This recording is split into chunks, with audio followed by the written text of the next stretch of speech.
Tiningala ni Samantha si Matthew at nahigit niya ang kanyang paghinga nang makita ang nagniningning nitong mga mata. Sapat na ang liwanag na nagmumula sa buwan para mapangalanan niya ang ganitong klaseng uri ng ningning na nasa mata nito. God, he's in love! You are in love! Tumingin ito sa kanya. Ha? Kung nakikita mo lang sana kung paano mag-twinkle-twinkle ang mga mata mo habang nagkukwento ka. Umiwas siya ng tingin at napabuntong hininga. Bigla ay nakadama siya ng selos na pilit naman niyang inaalis. Hindi niya dapat ito nararamdaman. Hindi mo man lang ba naisip kung ano ang mararamdaman niya nang iwan mo siya ng ganun na lang? Nayayamot niyang sabi. Naiinis siya sa ginawa nitong pag-iwan sa babae. At the same time ay nagngingit-ngit ang kalooban niya sa selos. Oo na, inaamin na niyang nagsiselos siya. Bumalik ako, Samantha. Muli niya itong tiningala at nakatingin ito sa kanya. May lungkot sa mata nito at hindi niya mapaliwanag kung ano pa ang emosyong nasa mata nito. Hinaplos ni Matthew ang pisngi niya ng buong pagmamahal.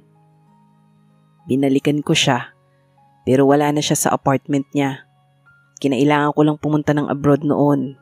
Bumalik ako, pero ayon sa landlady, wala na siya ron at wala rin itong alam kung saan siya lumipat. Nalaman mo ba ang pangalan niya? Tumango ito. Nickname lang, pero hindi na ako nag-abalang hanapin pa siya na sana ay ginawa ko. Naaawa ako sa kanya. Siguradong malungkot siya. Sinapo ni Matthew ang kabila niyang pisngi at mariing inilapat ang labi sa labi niya. I'm sorry. Bulong nito. Sorry for what? Mahigpit siya nitong niyakap at inilapat ang labi sa noo niya. Alam kong ganun rin ang naramdaman mo noon. Hindi mo kailangang mag-sorry. Ang kapatid mo ang may atraso sa akin at hindi ikaw. Kung alam lang ni Samantha na siya ang tinutukoy ni Matthew. Pero hindi kayang sabihin ni Matthew ang totoo sa dalaga na siya ang lalaking nakasama nito noon at hindi si Alexander. Hindi niya kayang mawala ito sa kanya. Mahal na mahal niya si Samantha. Ako ang may malaking atraso sa iyo, Samantha, at hindi ko alam kung mapapatawad mo ako kapag nalaman mo ang mga ginawa ko. Malungkot na saad niya sa sarili. I have another question, but it's too personal at hindi mo kailangan sagutin kung hindi mo gusto.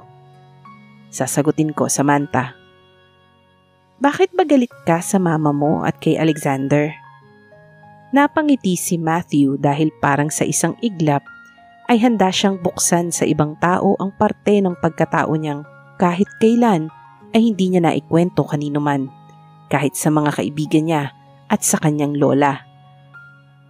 May perpekto at masayang pamilya kami noon, Samantha. Wala akong matanda ang araw na hindi nakipaglaro sa amin si Papa, lalo na sa akin. He was a good and responsible father and husband. Mas close ako kay Papa dahil kami ang mas madalas na magkasamang ginagawa ang kung ano-anong outdoor activities.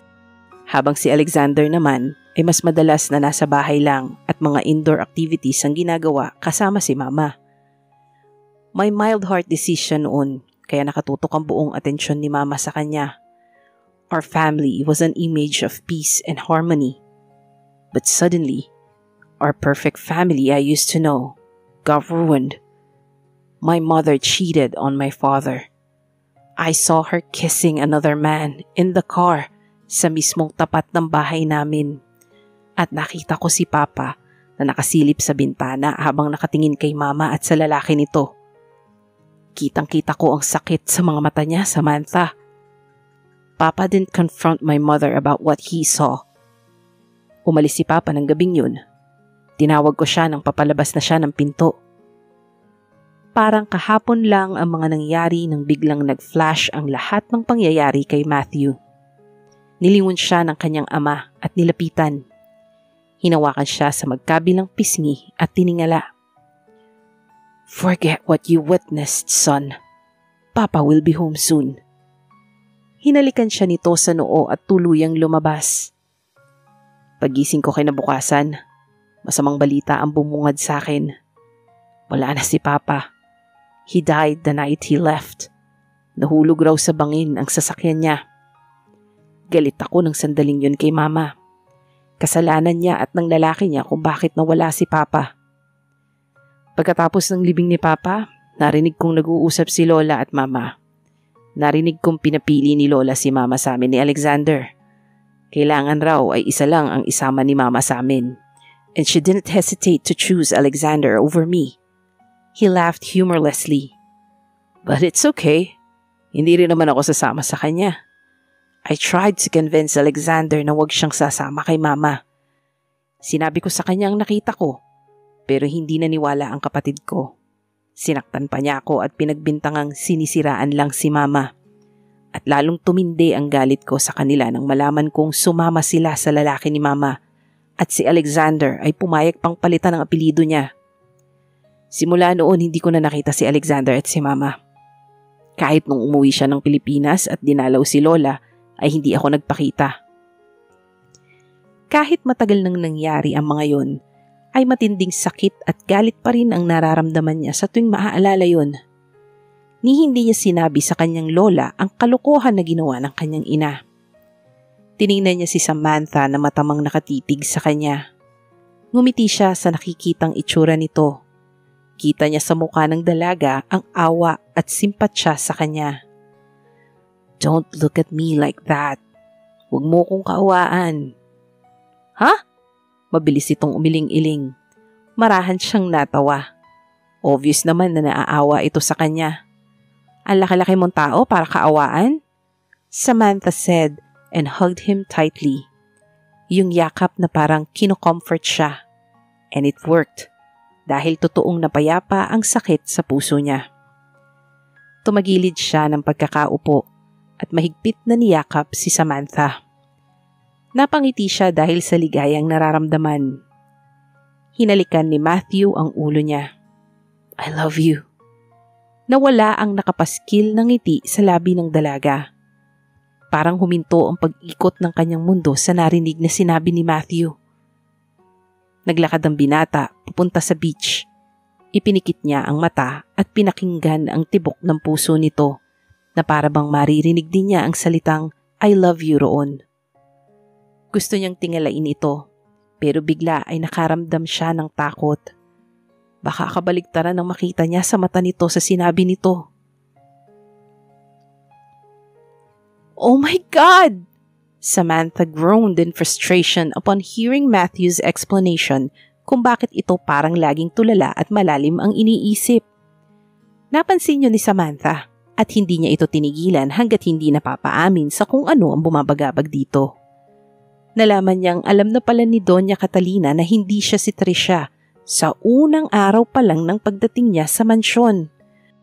My God! Nakakahiya kay Lola! Tumayo si Samantha mula sa pagkakaupo sa kama. Kakausapin ko si Lola at hihingi ako ng tawad sa kanya. Lumabas si Samantha ng silid at tinungo ang silid ng Donya. Itinaas niya ang nakakuyom na palad nang nasa tapat na siya ng pinto. Huminga muna siya ng malalim bago kumatok. Ilang sandali lang ay bumukas yun. Samantha, iha, may kailangan ka?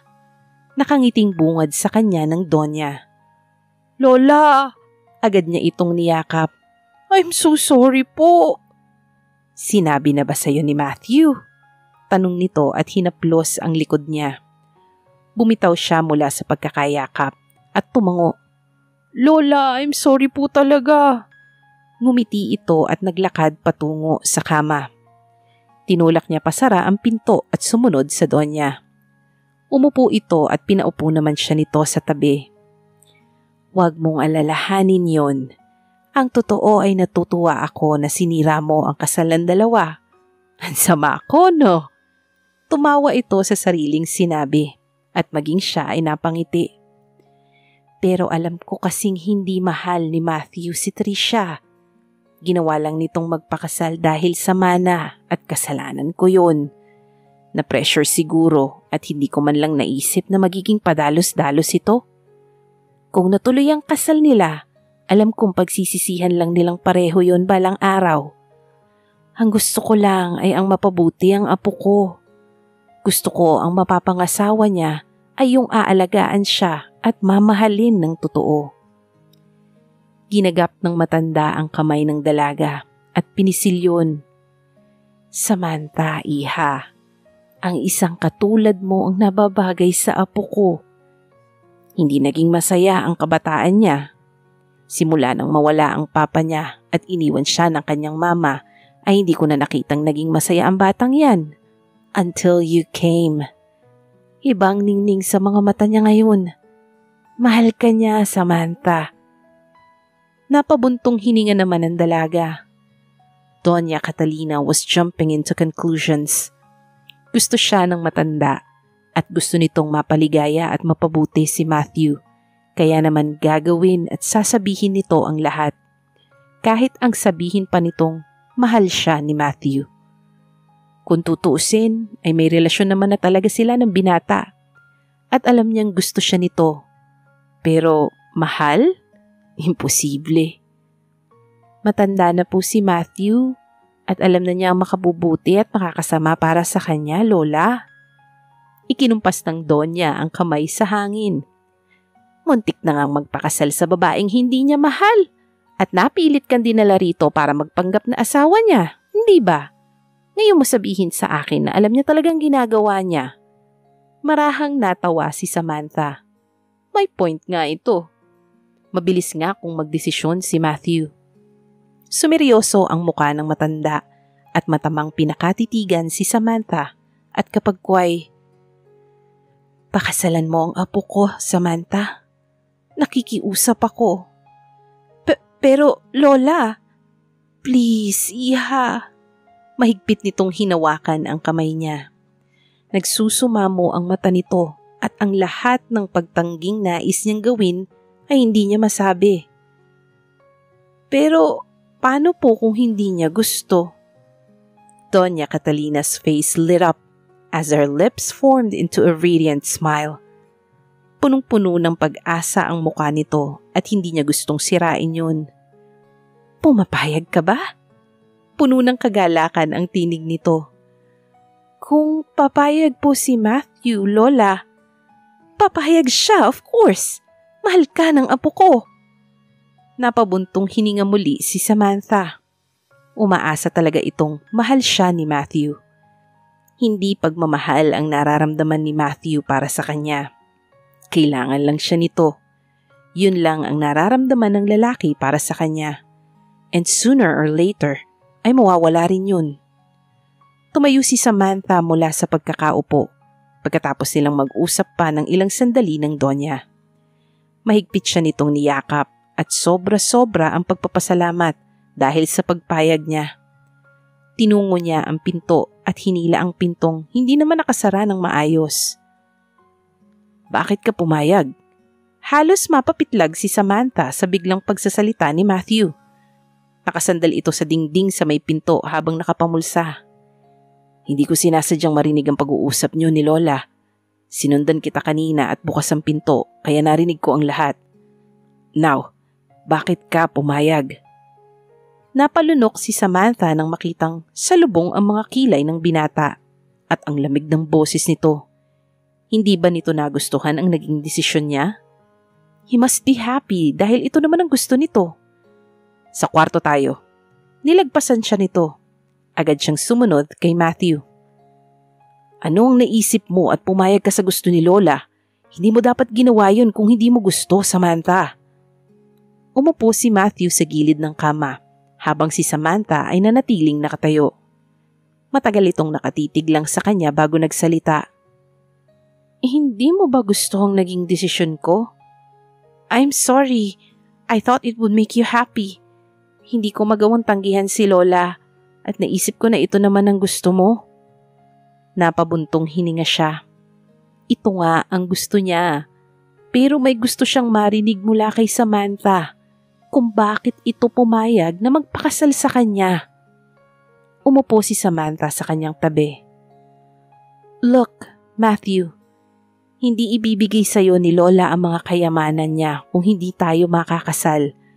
Gusto mo bang mapunta kay Alexander ang lahat? Matiim niyang pinakatitigan si Samantha.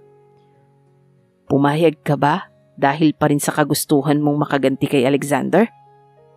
Inaasam niyang pumayag ito dahil mahal na siya nito, na pumayag itong magpakasal sa kanya, hindi dahil sa paghihiganti pa rin kay Alexander. Matagal na hindi umimik si Samantha. Samantha, pukaw niya sa pananahimik nito. Tumango ang dalaga. Yes, yun naman ang gusto natin parehas, hindi ba? Parehas tayong galit sa kapatid mo dahil sa pang-iiwan sa atin noon. Napatungo siya.